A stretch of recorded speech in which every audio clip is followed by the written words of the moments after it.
Nathan Van Tile here. I just got to New York. I'm supposed to help Hitesh out with his son and ask a few questions about Infinii. So let's go find him. I think this is the door here. It's open. Hitesh? Hang on, what the? Are you doing push-ups? I've been a part of this early on, and one thing that's been very attractive is the fact that how transparent you guys are with the entire business. So one thing that I'd like to know is what is happening with this pre-launch, if you could explain. Sure. Well, let's start with the basics. I think the most basic part is you knock before you enter somebody's room. Having said that, the first thing you have to understand is how different Infinii as a company is from a typical company. So we don't fit the typical model in many ways. And let's address what should happen in some people's minds at a pre-launch. When a typical company goes into pre-launch, what they're trying to do is get as many people in as possible, as quickly as possible, take all their money right away, and then you will slowly over time give them a reason to stick around. And I think that's a very dangerous business model. I think it leads to problems, not just in a compliance way, but it's just ethically not the right way to do business. So our aim is actually the opposite, because we aren't starting out as a nobody who doesn't have a user base. We have a very strong user base, and we are trying to restrict how many come in right in the beginning. So we had this whole concept in our mind. We're going to run with this invitation-only system. We're going to allow about 1,000 people to come in the first week, and then we'll have about 7,000 to 8,000 people the second week, and then we'll have about 20,000 to 25,000 people the third week, because it's an exponential growth. That kind of went out of the water because we went live, and within 4 hours, we hit almost 1,000 people already. And that's kind of one of the things that we're being very strategic about. We don't want to just suddenly blow this out of the way. It's a pre-launch. It's really to give our members a chance to come in, get their teams in, build with their closest friends and things like that. And 1st December is when the whole thing goes live for everyone. So it's a little bit of that. There's obviously a little bit, we have a little bit more caution in the way we do things. We don't just throw something out there and say, everybody pile in and we'll figure out everything else as we go along. It's more of, let's be careful, let's be strategic, let's not accept payments until we know everything is going to be great. And I think that goes to the foundation of it all. We are not a network marketing company, and I said this at our event, we're not a network marketing company with an e-commerce shtick, to kind of make people sign up. We're an e-commerce company, and we use network marketing as a business model, as a distribution channel. And that's the way they were supposed to be done, as opposed to 90% or some of the companies. Don't quote me on 90%, but most of the companies out there. So I think that's really what it is. There's a foundational difference in the business model. So there's a foundational difference in the way the pre-launch is done. And then there will be a foundational difference in the way the launch is done. So what would you recommend for people to do in the meantime until they've gotten their invitation? What they should have been doing since the beginning. Build your e-commerce business. Get in contact with people that you want to build a team with, that you want to work with on the network marketing side. For those of you who are not interested in the network marketing side, work on the e-commerce side. Focus on growing your business. Get your listing limits raised, get your products ready to list on Amazon and all that stuff. It's exactly what it should be. Don't run around going, oh no, I didn't get my invite yet. What am I losing out on? You're not going to lose out on anything, because by the time 1st December hits, everybody who is in our database will get an invite one way, shape or form or another. So I think everybody just needs to calm down and realize everything is going according to the plan, and this is how you build a company that is stable and that is safe, instead of just throwing people in there, collecting their money, and then hoping it all works out someday. Mm-hmm. All right, now I bet a bunch of people are really excited about the co-ops. Could you explain a little bit more on what that is and how it can benefit the people? And I know I'm going to get so many questions on it, because that's probably the biggest game changer, even on the e-commerce side alone. So let me walk through it. I think, you should be aware yourself, even of the FBA and how you can bring products in and you can sell them on Amazon.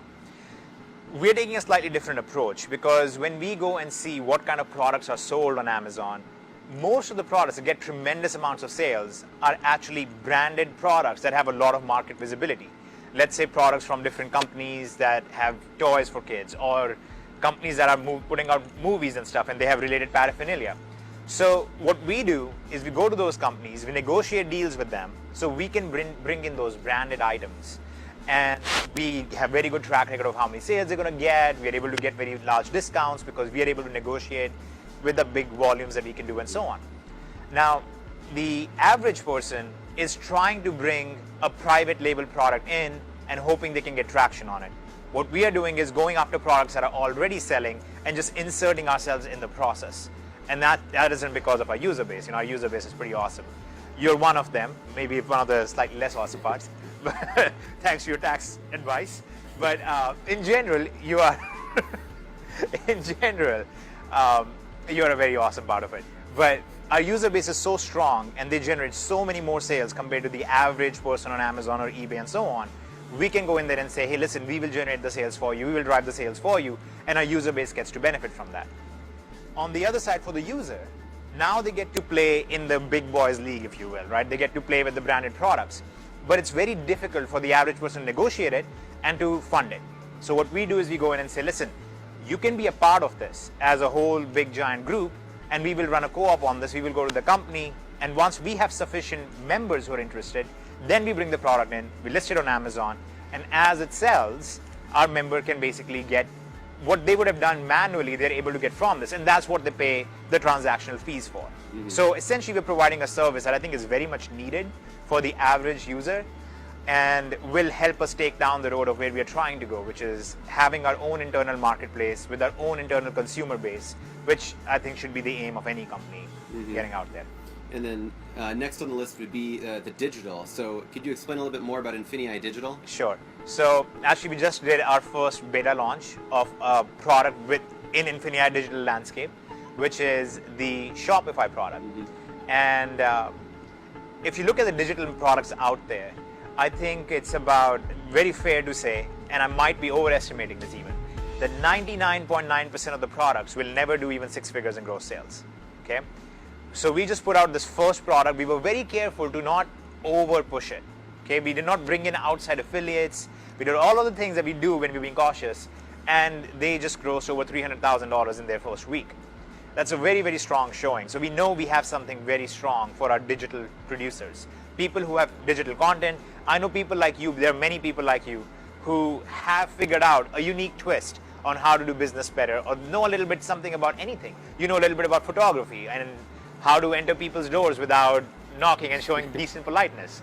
You could make a course about that kind of stuff and put it out there.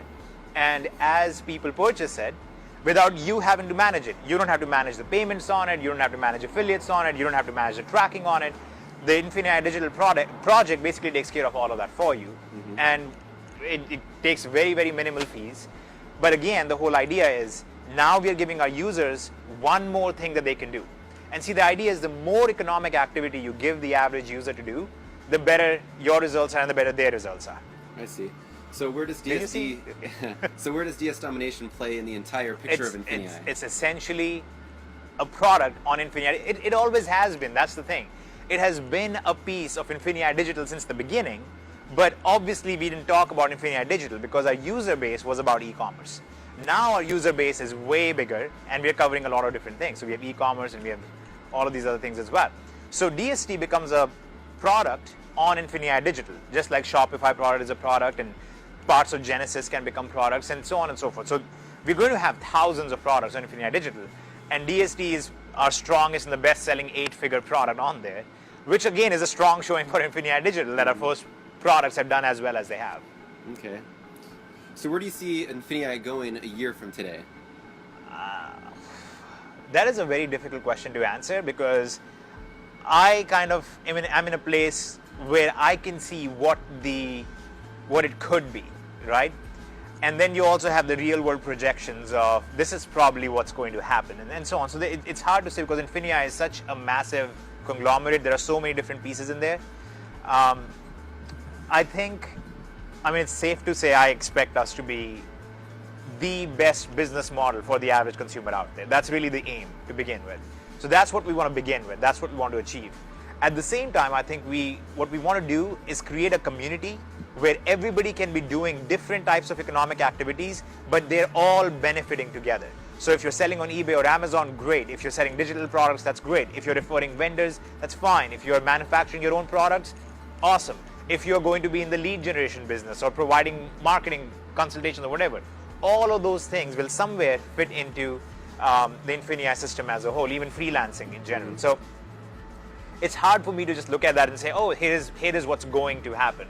And I think people who speak like that typically have limited business experience, and they are the app launchers. They're like, oh, I'm going to launch an app and I'm going to revolutionize the way people eat food, and then nothing happens. So I'm very cautious about projections, but I think we are already the best business model that exists for the average user, and I see us really solidifying that position over the next year or so. Okay. And then one question that I've seen a lot on Facebook is questions about trainings on each one of these moving parts in Infinii. Is there going to be trainings for vendors on how to Yes. plug in vendors? So all of this, so forth? yes, all of this training will be there over time as it becomes more and more relevant. One of the concerns that I have is if you have so many different directions that you can't just throw somebody out there, right? I mean, we're not born with 5 degrees given to us and saying, all right, go out and choose what you want to do. You take a long time nurturing that. You try and figure out over time what are your interests, what is your expertise, and then you go in that direction a little bit more. So we're going to release these pieces over time in an individual way. You want to give people a very clear direction on this is the most profitable path for you. This is the strongest showing so far, and give that to them and let them make their decisions with that. So we are not going to, like, the day we'll go live, we're not going to suddenly have, here's how you go create products for digital, and here's how you freelance, and here's how you refer vendors, and it's going to be very controlled. It's going to be, here's how you sell on eBay and Amazon, here's how you participate in the co-ops, and here's how you participate in the marketplace. Now you have something to begin with. Start solidifying your business. And that is the other thing you have to keep in mind. We are not trying to throw out a bunch of things and see what sticks. What we are trying to do is throw out what we know already works, let people use it, and then complement that over time and let them build up from it over time. Okay. Does that make sense? Yeah. So I guess a lot of people's question is, how do you come up with stuff like this? Like Infinii, like... Okay. Well, that would be like asking, how does a baseball player hit the ball so well? Or it's, we all have our thing that we do. And I used to always say, oh, it's nothing special. It's, anybody could do this. But I've realized over time that there are people who have different skill sets. And one of mine is being a little out there and being slightly weird and making really somewhat uncomfortable jokes about people. And one of those skill sets kind of applies to trying to look at a problem and saying, all right, here is a solution that currently doesn't exist. Because I think the way most business works, and that's a very good thing that most business works like that, most businesses are created to do something better, right? They look at a problem that is already being solved and they say, I can do this better. They build a better mousetrap, if you will. And I like doing that, but one of the things I really like thinking about and I really like doing is, how about building something that doesn't exist yet, and seeing how that will fit in the marketplace and so on. So I think part of it is that. The other reason why I'm able to come up with something like this is the raw data that I get to see. Most people don't get to see the kind of data that I get to see, right? So I'm able to see what users are doing. I can see on a daily basis, this is where $8 million was just generated. This is where $4 million were generated. This is how much effort this took and how much effort that took and how many people are participating in those things. So I'm able to start looking at that and going, okay, so if we move this part from here to here, this is the result we should see. And then you start doing those little experiments, and then over time you go, all right, now we are ready to make it a bigger piece. And that's how you kind of, grow it over time. Mm-hmm. All right, well, this has been very enlightening for many. So I'd like to thank you for your time, and we'll look forward to the next meeting. Absolutely. Yes, and it was great for me too. Thank you. All right, so there you guys have it. We got a lot of questions about Infinii answered that we all wanted to hear. If you guys have any additional questions, go ahead and comment below. If you guys already see a question that you wanted answered, go ahead and just hit the like button on that. Thank you. See you next time.